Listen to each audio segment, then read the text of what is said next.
Is coffee actually unhealthy? The first thing that is important to know is that we can delineate between coffee and caffeine. Caffeine is the most abundant compound in coffee, and is one, if not the only reason why some people drink coffee, because caffeine can increase energy, alertness, and productivity. But coffee itself can be both caffeinated or decaffeinated. When we look at coffee in general, we do see that coffee has other components such as phytonutrients and antioxidants. And these are beneficial compounds found mostly in plant foods and in some animal foods.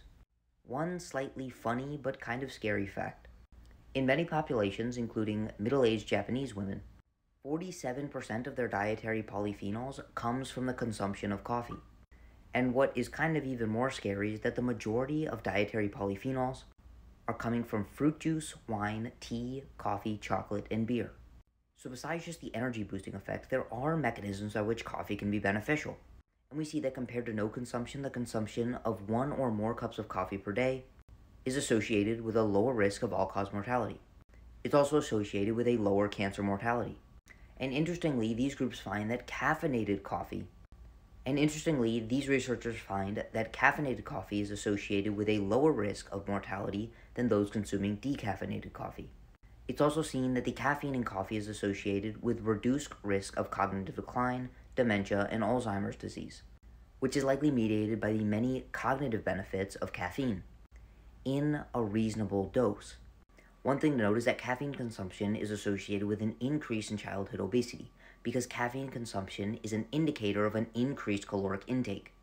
And the reason for this is because the majority of caffeine consumed by adolescents is in the form of high-calorie energy drinks and sodas, or in a form of coffee that more closely resembles ice cream than it does a cup of black coffee. With that being said, there are a few questions that we have left to answer. Is caffeine from energy drinks associated with the same risk reduction as caffeine from coffee?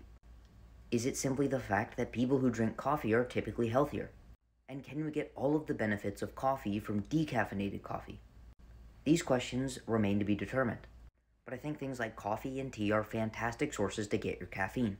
And given that you're moderating your caffeine dosage and timing, such that you're not consuming an excess amount of caffeine, which is recommended to be below 400 milligrams for adults and below 300 milligrams for reproductive women, and a good rule of thumb is aiming for no more than 4 milligrams per kilogram, optimally using as little as possible to get the benefits, and also trying to stop caffeine intake at least 10 hours prior to bed.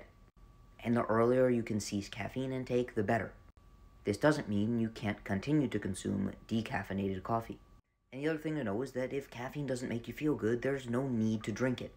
These antioxidants can be derived from a high-quality diet, which includes fruits, vegetables, and high-quality proteins, specifically coming from things like organ meats, fish, eggs, bivalves, and lean red meat.